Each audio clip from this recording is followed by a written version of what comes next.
ನಮಸ್ತೆ ಆತ್ಮೀಯ ವೀಕ್ಷಕರಿಗೆ, ABK ಹಾಬಿ ಐಡಿಯಾಸ್ಗೆ ಸ್ವಾಗತ. ಇವತ್ತಿನ ವಿಡಿಯೋದಲ್ಲಿ ಶೋಲ್ಡರ್ ಡ್ರಾಪಿಂಗ್ ಸಮಸ್ಯೆಗೆ ಪರಿಹಾರ ಹೇಗೆ ಮಾಡ್ಕೋಬಹುದು ಅನ್ನೋದನ್ನು ನೋಡೋಣ.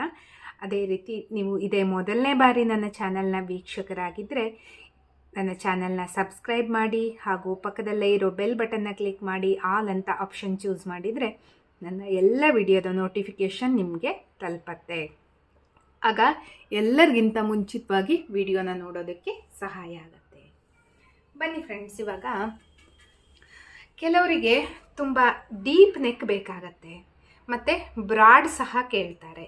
ಮತ್ತು ಕೆಲವರಿಗೆ ಡೋರಿ ಇಷ್ಟ ಇರಲ್ಲ, ಬೇಡ ಅಂತ ಅಂತಾರೆ. ಅಂಥವರಿಗೆ ಶೋಲ್ಡರ್ ಡ್ರಾಪಿಂಗ್ ಅನ್ನೋ ಸಮಸ್ಯೆ ಕಾಮನ್ ಆಗಿ ಇರೋವಂಥದ್ದು. ಡೋರಿ ಇದ್ದರೆ ಶೋಲ್ಡರ್ ಡ್ರಾಪಿಂಗ್ ಸಮಸ್ಯೆನ ಒಂದು 50% ಅವಾಯ್ಡ್ ಮಾಡೋದಕ್ಕೆ ಸಾಧ್ಯ ಆಗುತ್ತೆ. ಡೋರಿ ಅನ್ನೋದು ಶೋಲ್ಡರ್ ಡ್ರಾಪಿಂಗ್ಗೆ ಒಂದು ಪರ್ಫೆಕ್ಟ್ ಆಗಿರುವಂತಹ ಮೆಥಡ್ ಅಂತಲೇ ಹೇಳ್ಬೋದು. ತುಂಬಾ ಅವಾಯ್ಡ್ ಮಾಡೋದಕ್ಕೆ ಸಾಧ್ಯ ಆಗುತ್ತೆ. ಇನ್ನು ಕೆಲವರಿಗೆ ಟೈಯಿಂಗ್ ಮಾಡ್ಕೊಳ್ಳೋದು ಇಷ್ಟ ಇರಲ್ಲ. ಅಂಥವರಿಗೆ ಕಟ್ಟಿಂಗ್ ಮಾಡೋವಾಗಲೇ 100% ಪರ್ಫೆಕ್ಟ್ ಆಗೋ ಹಾಗೆ ಕಟ್ಟಿಂಗ್ ಮಾಡಿ ಸ್ಟಿಚಿಂಗ್ ಮಾಡಬೇಕಾಗಿರುತ್ತೆ. ಸ್ಟಿಚಿಂಗ್ನಲ್ಲಿ ಆಲ್ಟ್ರೇಷನ್ ಮಾಡುವಂತಹ ಅಗತ್ಯ ಇರೋದಿಲ್ಲ. ಅವಾಗ ಪರ್ಫೆಕ್ಟಾಗಿ ಕಟ್ಟಿಂಗ್ ಮಾಡುವಾಗಲೇ ಮೆಜರ್ಮೆಂಟ್ ಕರೆಕ್ಟ್ ಹಾಕಿಬಿಟ್ಟು ಸ್ಟಿಚಿಂಗ್ನ ನೀಟಾಗಿ ಮಾಡೋದ್ರಿಂದ ಅವರಿಗೆ ಆಲ್ಟ್ರೇಷನ್ ಮಾಡುವಂತಹ ಅಗತ್ಯವೇ ಬರೋದಿಲ್ಲ. ಈಗ ಶೋಲ್ಡರ್ ಡ್ರಾಪಿಂಗ್ ಸಮಸ್ಯೆಗೆ ಏನು ಕಾರಣ ಇರ್ಬೋದು ಅಂತ ನೋಡೋಣ. ಈಗ ಫ್ರಂಟ್ ಇಲ್ಲಿ ನಾವು ಜಾಯಿಂಟ್ ಮಾಡ್ತೀವಲ್ಲ, ಜಾಯಿಂಟ್ ಮಾಡುವಾಗ ಅಥವಾ ಕಟ್ಟಿಂಗ್ ಮಾಡುವಾಗಲೇ ಏನಾದರೂ ಮಾಡ್ಬೋದಾ ಅಂತ ಹೇಳಿ ಚೆಕ್ ಮಾಡ್ಕೋಬೇಕು. ಸ್ಟಿಚಿಂಗ್ ಮಾಡುವಾಗಲೇ ಏನಾದರೂ ನಿಮಗೆ ಡೌಟ್ ಬಂದರೆ ಶೋಲ್ಡರ್ ಡ್ರಾಪಿಂಗ್ ಆಗೋ ಚಾನ್ಸಸ್ ಇರಬಹುದು ಅಂತ ಹೇಳಿ ನೀವು ಜಾಯಿಂಟ್ ಮಾಡುವಾಗಲೇ ಕರೆಕ್ಟಾಗಿ ಗಮನಿಸ್ಕೋಬೇಕು. ಈಗ ಈ ಬ್ಲೌಸ್ ಸ್ಟಿಚಿಂಗ್ ಆಗಿದೆ, ಇದರಲ್ಲಿ ಶೋಲ್ಡರ್ ಡ್ರಾಪಿಂಗ್ ಸಮಸ್ಯೆ ಇದೆ. ಈ ಶೋಲ್ಡರ್ ಡ್ರಾಪಿಂಗ್ ಸಮಸ್ಯೆ ಯಾಕೆ ಬಂದಿದೆ ಅನ್ನೋದನ್ನು ಮೊದಲು ನಾವು ಕಂಡುಹಿಡ್ಕೋಬೇಕು. ಈಗ ಫಸ್ಟ್ ಚೆಕ್ ಮಾಡಬೇಕಾಗಿರೋದು ಏನು ಅಂತಂದರೆ, ಎರಡೂ ಸೈಡು ಶೋಲ್ಡರ್ ಡ್ರಾಪಿಂಗ್ ಇದೆಯಾ ಅಥವಾ ಯಾವುದಾದ್ರು ಒಂದು ಸೈಡು ಶೋಲ್ಡರ್ ಡ್ರಾಪಿಂಗ್ ಇದೆಯಾ ಅನ್ನೋದನ್ನು ಚೆಕ್ ಮಾಡ್ಕೋಬೇಕು. ಎರಡೂ ಸೈಡು ಶೋಲ್ಡರ್ ಡ್ರಾಪಿಂಗ್ ಇದೆ ಅಂತ ಅಂದರೆ ಕಟ್ಟಿಂಗಲ್ಲೂ ಪ್ರಾಬ್ಲಮ್ ಇರುತ್ತೆ, ಸ್ಟಿಚಿಂಗಲ್ಲೂ ಸಹ ಪ್ರಾಬ್ಲಮ್ ಇರುತ್ತೆ. ಆದರೆ ಒಂದೇ ಸೈಡು ಶೋಲ್ಡರ್ ಡ್ರಾಪಿಂಗ್ ಇದೆ ಅಂತ ಅಂದರೆ ಸ್ಟಿಚಿಂಗ್ನಲ್ಲಿ ಮಾತ್ರ 100% ಪ್ರಾಬ್ಲಮ್ ಆಗಿದೆ ಅಂತ ಅರ್ಥ ಆಗಿರುತ್ತೆ. ಆಗ ನಾವು ಅದನ್ನು ಸರಿ ಮಾಡ್ಕೋಬಹುದು.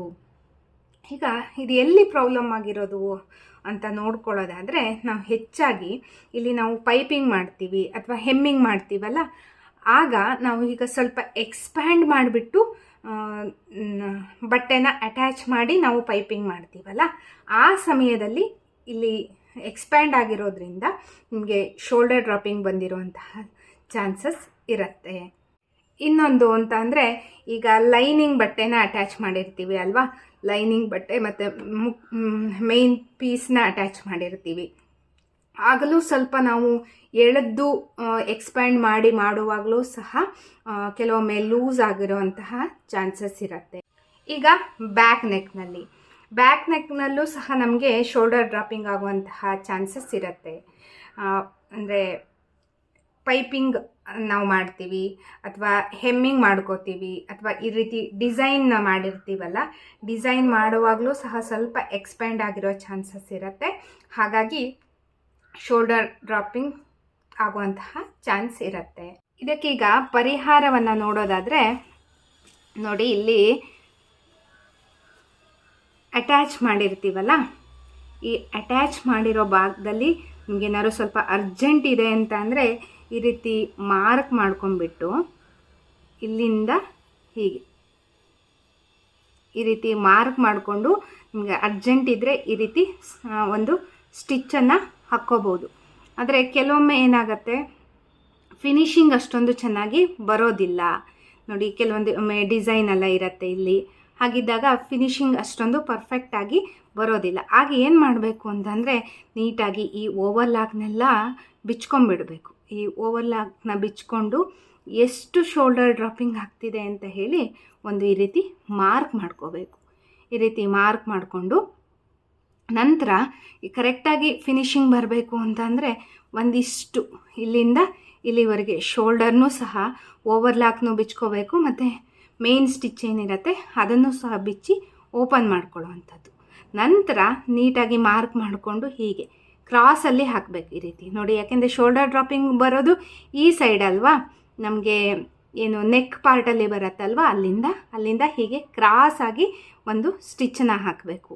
ಸ್ಟಿಚ್ ಹಾಕಿದ ನಂತರ ಇಲ್ಲಿ ಈ ಎಕ್ಸ್ಟ್ರಾ ಏನಿರುತ್ತೆ ಅದನ್ನು ಕಟ್ ಮಾಡ್ಕೊಂಡ್ಬಿಡೋದು. ಆಮೇಲೆ ಶೋಲ್ಡರ್ನ ಸ್ಲೀವ್ಸ್ ಏನಿರುತ್ತೆ ಅದಕ್ಕೆ ನೀಟಾಗಿ ಜಾಯಿನ್ ಮಾಡಬೇಕು. ಆಗ ನಿಮಗೆ ಪರ್ಫೆಕ್ಟ್ ಆಗಿರೋಂತಹ ಫಿನಿಶಿಂಗು ಸಿಗತ್ತೆ, ಜೊತೆಗೆ ಶೋಲ್ಡರ್ ಡ್ರಾಪಿಂಗ್ ಸಮಸ್ಯೆಯಿಂದ ಸಹ ಪರಿಹಾರವನ್ನು ಕಂಡುಕೋಬಹುದು. ಅಂದರೆ ಆದಷ್ಟು ಡೋರಿನ ಅಟ್ಯಾಚ್ ಮಾಡೋ ಹಾಗೆ ಅವರಿಗೆ ಕನ್ವಿನ್ಸ್ ಮಾಡೋದು ಬೆಟರ್. ಶೋಲ್ಡರ್ ಡ್ರಾಪಿಂಗ್ ಏನಾದ್ರು ಆದರೆ ಈ ಡೋರಿಯಿಂದ ಆಲ್ಮೋಸ್ಟ್ ಸಾಲ್ವ್ ಆಗೋವಂತಹ ಚಾನ್ಸಸ್ ಇರುತ್ತೆ. ಹಾಗಾಗಿ ಎಕ್ಸ್ಟ್ರಾ ಬೇಕಿದ್ರೆ ಡೋರಿನೂ ಸಹ ಅಟ್ಯಾಚ್ ಮಾಡಿ ಕೊಡ್ಬೋದು. ನೋಡಿ, ಇಷ್ಟೊಂದು ಸಿಂಪಲ್ ಆಗಿರೋ ಟ್ರಿಕ್ಸ್ನ ಬಳಸ್ಕೊಂಡು ಶೋಲ್ಡರ್ ಡ್ರಾಪಿಂಗ್ ಸಮಸ್ಯೆಯಿಂದ ಪರಿಹಾರ ಮಾಡ್ಕೋಬೋದು. ಎರಡೂ ಸೈಡು ಶೋಲ್ಡರ್ ಡ್ರಾಪಿಂಗ್ ಆಗಿದೆ ಅಂತಂದರೆ ಒಮ್ಮೆ ಈ ರೀತಿ ಮಾಡಿ ನೋಡ್ಕೋಬಹುದು. ನೋಡಿಕೊಂಡು ಚೆಕ್ ಮಾಡಿಕೊಂಡು ನೀವು ಸರಿ ಮಾಡ್ಕೋಬಹುದು. ನೋಡಿದ್ರಲ್ವಾ ಫ್ರೆಂಡ್ಸ್, ಇವಾಗ ಶೋಲ್ಡರ್ ಡ್ರಾಪಿಂಗ್ ಸಮಸ್ಯೆನ ಹೇಗೆ ಪರಿಹಾರ ಮಾಡ್ಕೋಬೋದು ಅನ್ನೋದು ಇವತ್ತಿನ ವಿಡಿಯೋದಲ್ಲಿ ಗೊತ್ತಾಯಿತು. ನಿಮಗೆ ಈ ರೀತಿಯ ಏನಾದರೂ ಸಮಸ್ಯೆ ಆಗಿದ್ದರೆ ಈ ವಿಧಾನವನ್ನು ಬಳಸ್ಕೊಂಡು ನೀವು ಮಾಡ್ಕೋಬಹುದು. ತುಂಬ ಸುಲಭವಾದ ವಿಧಾನ, ಜೊತೆಗೆ ಪರ್ಫೆಕ್ಟ್ ಫಿನಿಶಿಂಗ್ ಸಹ ಬರುತ್ತೆ. ನಾನು ಆಲ್ರೆಡಿ ಈ ಬ್ಲೌಸ್ ಮೇಲೆ ಟ್ರೈ ಮಾಡಿಬಿಟ್ಟು ನಿಮಗೆ ನಾನು ಹೇಳ್ತಿರೋದು, ಮತ್ತೆ ನಾನು ಓಪನ್ ಮಾಡಿ ಎಲ್ಲ ತೋರಿಸೋದಕ್ಕೆ ಹೋಗಿಲ್ಲ. ಈ ರೀತಿ ಮಾಡ್ಕೋಬಹುದು ಅನ್ನೋದನ್ನು ನಿಮಗೆ ಹೇಳಿದ್ದೀನಿ. ಇದೇ ರೀತಿಯ ಇನ್ನೂ ಹೆಚ್ಚಿನ ವಿಡಿಯೋಗಳಿಗೆ ನನ್ನ ಚಾನಲ್ AVK ಹಾಬಿ ಐಡಿಯಾಸ್ನ ಸಪೋರ್ಟ್ ಮಾಡಿ ಮತ್ತು ನಿಮ್ಮ ಅನಿಸಿಕೆಗಳನ್ನು ಕಮೆಂಟ್ ಸೆಕ್ಷನ್ನಲ್ಲಿ ತಿಳಿಸಿ. ನಿಮ್ಮ ಫ್ಯಾಮಿಲಿ ಫ್ರೆಂಡ್ಸ್ ಎಲ್ರಿಗೂ ಈ ವಿಡಿಯೋನ ಶೇರ್ ಮಾಡಿ ಅಂತ ಹೇಳ್ತಾ ಮತ್ತೆ ಒಂದು ಹೊಸ ವಿಡಿಯೋದೊಂದಿಗೆ ಭೇಟಿ ಆಗೋಣ. Until then take care, bye bye. Thank you for watching friends.